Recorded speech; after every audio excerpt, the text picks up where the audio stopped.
So how do two companies compete when it comes to SEO?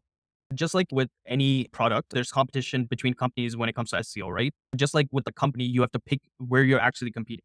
When you're competing online, when it comes to SEO, you have to pick the silos you're going after. You have to pick the keywords that you're going after. Within your product, you have to pick the features. You have to pick what channels you distribute it in, et cetera, et cetera. Same thing with SEO. When you're competing on SEO, you're competing on a couple of different things. First, you're competing on what keywords you want to go after. And this is going to be reflected on the pages or the keywords you put on your homepage, in your main navigation, what pages get linked to, what type of blogging you do. This is all reflective of the keywords or the content you're trying to create for your customers. Now, there's two different sides to this. There's a side where these are the things that are getting searched the most, and they might or they might not be aligned with what you're exactly serving. That's a decision you have to make. Like, how irrelevant to your business are you willing to get, or how relevant do you want to keep it? Because the more relevant you get, the more likely it is that it's a low volume keyword. The competition will be lower as well, but you're not going to get as much search volume.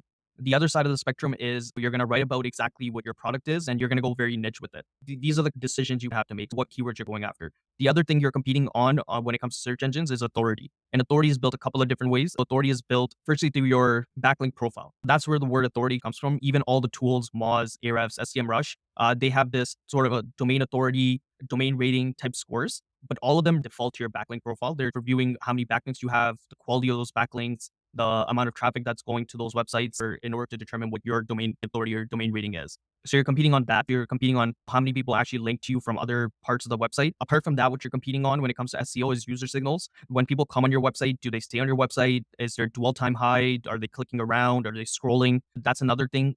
And this might be considered UX, but it still helps with SEO a lot if you can actually get people to stay on your website. That's the other thing you're competing on. And yeah, it's what keywords you try to go after, who's linking to your website, and finally, what's happening when people actually come to your website in terms of user signals when it comes to competing online. Those are the three major buckets.